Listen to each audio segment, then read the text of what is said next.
En febrero de 2022, naciones occidentales congelaron cerca de 210 mil millones de euros del Banco Central de Rusia. No fue una confiscación, sino un congelamiento legal por sanciones de guerra. El objetivo era impedir el acceso de Moscú a sus reservas. Pero 3 años después, la historia cambió. Ahora Europa quiere convertir ese monto congelado en efectivo para Ucrania. Esta es la historia de cómo los activos congelados se volvieron la prueba más controvertida del derecho financiero internacional moderno. Febrero de 2022 cambió todo para el dinero ruso en el extranjero. Cuando las fuerzas rusas entraron en Ucrania, los aliados occidentales bloquearon de inmediato las transacciones con las instituciones financieras de Moscú. Los activos del Banco Central, por un valor de 245 mil millones, quedaron atrapados en Europa de la noche a la mañana. El dinero no desapareció, pero Rusia no pudo acceder ni mover un solo euro. Congelar activos es una cosa, pero lo que Europa planeó después cruzó a un territorio legal completamente diferente. Para 2025, Ucrania necesitaba 135 mil millones de euros para mantenerse a flote hasta 2027. La Unión Europea prometió cubrir las cuentas de Ucrania, pero a los contribuyentes europeos no les entusiasmaba mucho la idea de abrir sus carteras. A alguien en Bruselas se le ocurrió una idea: ¿por qué no usar el propio dinero de Rusia para financiar a Ucrania? El concepto suena sencillo hasta que examinas las bases legales.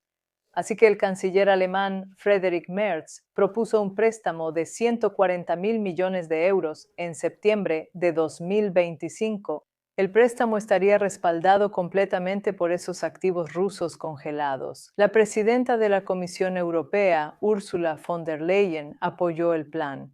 Ella calificó el esquema como necesario para ayudar a Ucrania a negociar la paz desde una posición de fuerza. La propuesta presentó dos opciones de financiamiento para los Estados miembros. La primera opción requería el acuerdo unánime de todos los países de la Unión Europea para pedir dinero prestado en conjunto. La segunda opción, el préstamo de reparaciones, solo necesitaba una mayoría calificada de votos. El préstamo de reparaciones tomaría los saldos en efectivo de los activos rusos congelados para cubrir 90 mil millones de euros. Von der Leyen presentó esto como una forma de hacer que Rusia pague por la destrucción infligida a Ucrania.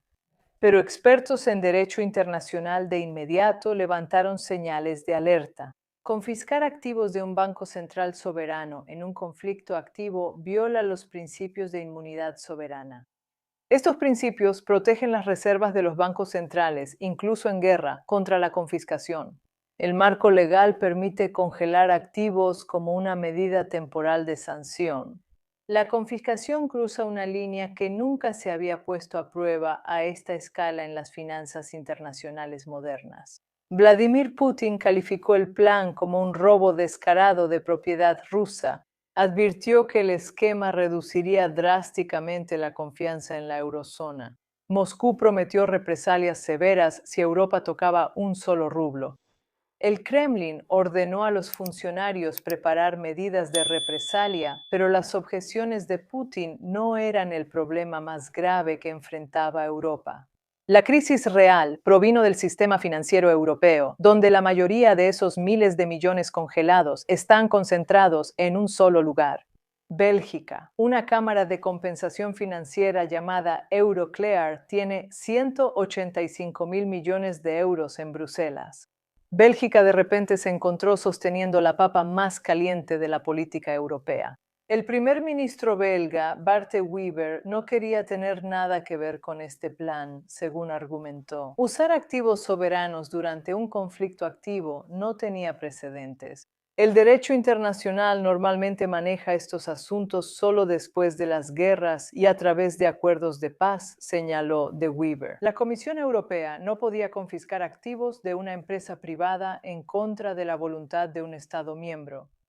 Bélgica enfrentaba un cálculo aterrador. Moscú amenazó con demandas legales por un valor de 140 mil millones de euros. Esa cantidad equivale a un tercio de toda la producción económica anual de Bélgica. La tejedora se negó a asumir sola riesgos financieros que ascendían a cientos de miles de millones.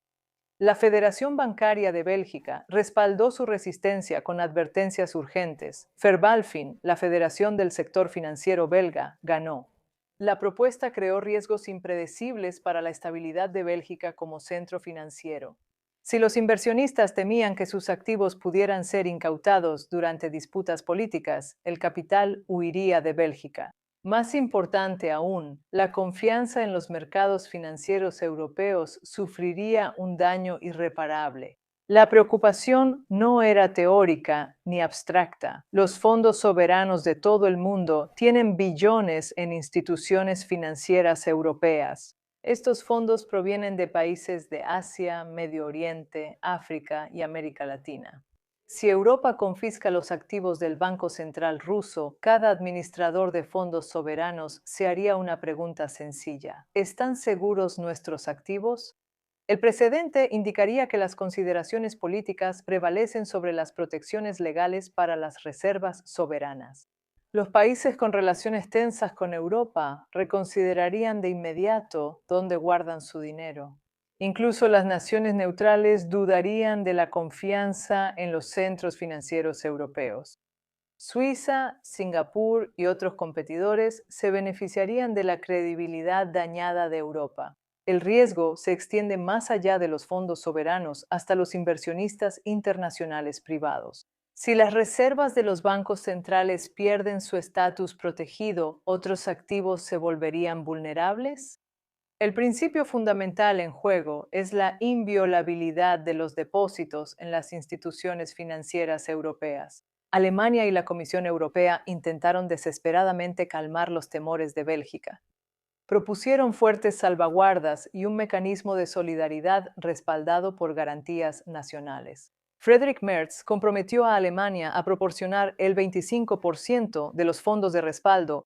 La promesa significaba hasta 52.000 millones de euros de los contribuyentes alemanes. Si las cosas salían mal, Merz insistió en que todos los estados europeos debían asumir el mismo riesgo en el esquema. De Wever se reunió con Merz y von der Leyen el 6 de diciembre para negociar. Las conversaciones fueron constructivas, pero la posición de Bélgica no cambió ni un ápice. De Wever seguía repitiendo lo mismo. Sus condiciones seguían siendo las mismas. La incertidumbre legal no era solo un problema de Bélgica. Francia jugó a dos bandos con una precisión calculada. París apoyó el uso de los activos de Euroclear para el préstamo de reparaciones, pero Francia se negó rotundamente a incluir los 18.000 millones de euros. Al estar en bancos privados franceses, las autoridades francesas afirmaron que diferentes obligaciones contractuales protegían a sus bancos del esquema. Definieron una línea clara para proteger a las instituciones financieras francesas de la venganza prometida por Moscú. Francia entendió lo que Bélgica entendió. Ser el lugar de la incautación conlleva un enorme riesgo. Hungría vetó el plan alternativo para un préstamo conjunto de la Unión Europea el 6 de diciembre. El primer ministro Viktor Orbán no tiene interés en enviar más ayuda a Kiev. El veto de Hungría obligó a todos a volver a la controvertida opción del préstamo de reparaciones. La Comisión Europea se negó a aceptar la derrota. A medida que se acercaba la fecha límite del 18 de diciembre, el 8 de diciembre surgieron informes sobre la exploración de cláusulas de poderes de emergencia. Las funcionarias de la Unión Europea querían atajos procesales para acelerar la decisión sin el consentimiento unánime. Bruselas esperaba cumplir con la fecha límite, incluso si algunos países seguían resistiéndose. La prisa por encontrar soluciones procesales evidenció la debilidad de la base legal. Si el plan tuviera un respaldo sólido en el derecho internacional, no harían falta los poderes de emergencia. Estados Unidos añadió una oposición inesperada a la situación. Según se informa, Washington presionó a las capitales europeas en contra del plan de préstamos para reparaciones. Las funcionarias estadounidenses argumentaron que los fondos congelados deberían reservarse para un futuro acuerdo de paz. Utilizar el dinero ahora complicaría las negociaciones posteriores a la guerra. Las líderes europeas sospechaban que Washington quería controlar los contratos de reconstrucción. Friedrich Merz cerró de inmediato cualquier participación de Estados Unidos. Él declaró que no había ninguna posibilidad de dejar el dinero movilizado a Estados Unidos. El Reino Unido se encontró atrapado entre múltiples presiones. Gran Bretaña tiene 8.000 millones de libras en activos rusos congelados. Londres quería un pacto de seguridad más sólido con la Unión Europea, pero también necesitaba actuar con cautela. El Reino Unido empezó a considerar su propio préstamo nacional de reparaciones mientras ofrecía garantías al esquema de la Unión Europea. China intervino con fuertes críticas. La portavoz del Ministerio de Relaciones Exteriores, Lin Zhong, calificó la propuesta europea como una violación del derecho internacional. Beijing se opuso a las sanciones unilaterales, ya que carecen de la autorización del Consejo de Seguridad de las Naciones Unidas. China instó a todas las partes a mantener la calma y avanzar hacia una desescalada mediante el diálogo. La posición china enfatizó resolver la crisis por medios políticos. Las objeciones de Beijing eran importantes porque China tiene enormes reservas en instituciones europeas. Si Europa sienta un precedente al incautar activos de bancos centrales, Beijing lo recordará. Los fondos soberanos chinos y los bancos estatales tienen cientos de miles de millones en toda Europa. Cualquier señal de riesgo de incautación política provocará una diversificación inmediata fuera de los mercados europeos. La misma lógica aplica para los estados del Golfo, las economías asiáticas y los mercados emergentes en todo el mundo. Cuando llegó el 18 de diciembre, las preguntas fundamentales seguían sin respuesta. ¿Justifica la urgencia política pasar por encima del derecho internacional establecido sobre la inmunidad soberana? ¿Superan los riesgos financieros y de reputación para las instituciones europeas a los beneficios? ¿Qué pasará cuando surja el próximo conflicto y otro país exija incautaciones similares? Bélgica y otros opositores advirtieron que el plan ponía en riesgo la estabilidad financiera global. Rusia elevó la discusión sobre la incautación de activos a una posible causa de escalada militar. El bloque político más grande del mundo necesitó recurrir a cláusulas de emergencia poco conocidas para aprobar una decisión financiera. Europa retuvo 210.000 millones de euros para influir en futuras conversaciones de paz, pero el costo se mide en credibilidad y confianza. La historia de los activos rusos congelados revela una tensión fundamental en la guerra económica moderna. Las sanciones funcionan cuando se mantienen dentro de los límites legales establecidos. La confiscación va más allá de esos límites hacia un territorio desconocido. El derecho internacional sobre la inmunidad soberana existe por buenas razones. Estas protecciones aseguran que los bancos centrales mantengan reservas en el extranjero sin temor a una confiscación política. Cuando los principales centros financieros ignoran estas protecciones, todos los países reconsideran dónde almacenar sus reservas. El precedente aplica mucho más allá de Rusia y se extiende a cualquier disputa política futura. Un paso en falso lanzará a los mercados financieros al caos.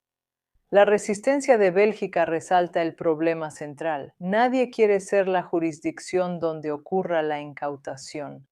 La decisión tomada en diciembre de 2025 cambiará la forma en que el mundo ve a las instituciones financieras europeas. Los activos congelados están ahí, tentando a los responsables políticos, pero aterrando a abogados y banqueros.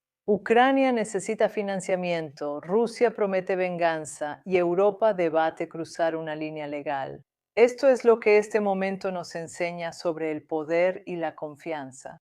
Las armas económicas solo funcionan cuando las reglas se mantienen predecibles. Si rompes esas reglas una vez, todos empiezan a buscar la salida. Eso es todo por hoy. Gracias por vernos.